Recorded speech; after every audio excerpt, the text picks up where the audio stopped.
नमस्कार। माँ संध्या देवी की पावन बेला पर आज़ाद हमारे 108 यूट्यूब चैनल के माध्यम से मैं अपने प्रिय विद्यार्थी मित्र छोटू प्रिंस मनीष उमेश और अन्य समस्त विद्यार्थी मित्रों की ओर से विद्यार्थी कीर्तन मंडल सुना था झिंझक कानपुर देहात में। आप सभी विद्यार्थी मित्रों, भाइयों बहनों, सभी का हार्दिक स्वागत, अभिनंदन, वंदन करता हुआ मैं कवि विद्यार्थी अमर आजाद। लीजिए, जब प्रकृति चांडाल चरण की कन्या प्रकृति का जब उन पांचों मालिनों ने बुरी तरह से अपमान किया, उसे फूल नहीं दिए, फिर आगे क्या होता है?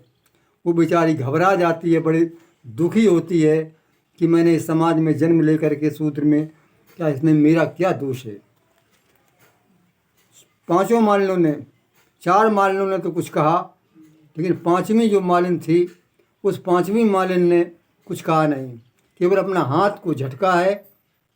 तो लीजिए प्रिय विद्यार्थी छोटू प्रिंस मनीष उमेश कि पांचवी कुछ बोली नहीं, हाँ पांचवी कुछ बोली नहीं, झटको अपनो हाथ, आँख थरे रे, कैसी खड़ी वो दुष्ट घृणा के साथ।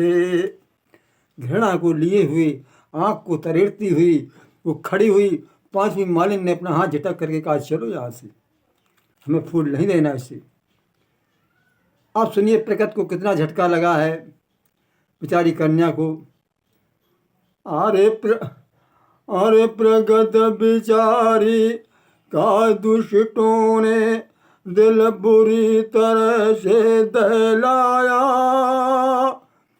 सभी माल ले चली गई पर बिटिया को फूल नहीं मिल पाया।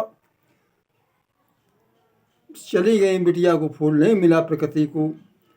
अरे सुन मालिन की यह बात है, बहुत आघात, लली घबराई,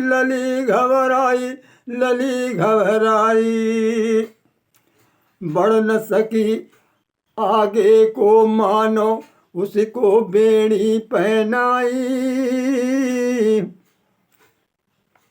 अरे सहमी सुकुड़ी एक तरफ चुपचाप खड़ी थी वो बेचारी, सोचो समझो मित्र मेरे, थी ऐसी शूद्रों पर लाचारी।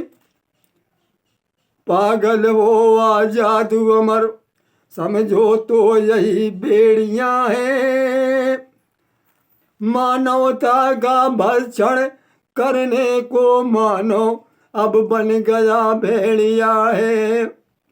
इस मानवता को भक्षण करने के लिए मानव खुद एक भेड़िया बन गया है, जो शूद्र समाज पर ये लोगों ने अपना शिकंजा कसा था। कितनी दुर्दशा थी हम लोगों की। अरे भागवादी का बाढ़ बढ़ाकर पागलों हमें बनाया है, मानव जगड़ गया था बंधनों में, अरे वो मुक्ति नहीं हो पाया है। भागवाद का, पुनर्जन्म का, शोषण के हथियारों को पाठ पढ़ा करके हमें बंधनों में डाल करके इस ब्राह्मणवाद ने कहाँ से कहाँ तक पहुँचा दिया था। आजाद व्यर्थ फैलाया, आजाद यहाँ बैलाया, आजाद व्यर्थ फैलाया, छुआ झूठ दिगारो, लाल की बुद्ध कबीर ने इसे बताया ढोंग। ये प्राचीन संस्कृति की माध्यम से नानक, बुद्ध, कबीर, भगवान कृष्ण, उन्होंने इसको ढोंग कहा। ये मूर्ति पूजा, अंधविश्वास, जातिवाद, इसको ढकोसला के रूप में इन्होंने बताया कि मानो उसमें जकड़ दिया गया है। अरे गई माल ले शहर, अरे गई माल ले शहर को, वो तो शहर में फूल बेचने चली गई। गई माल ले शहर को, कस करी ऐसा व्यंग, प्रकृति बिचारी का हुआ बुरी तरह चितभंग। उन्होंने ऐसी व्यंग ठिठोली की, हंसी उड़ाई, बेचारी का चित भंग हो गया, समझ में नहीं आ रहा, वो खड़ी है प्रकृति। और सोचने लगी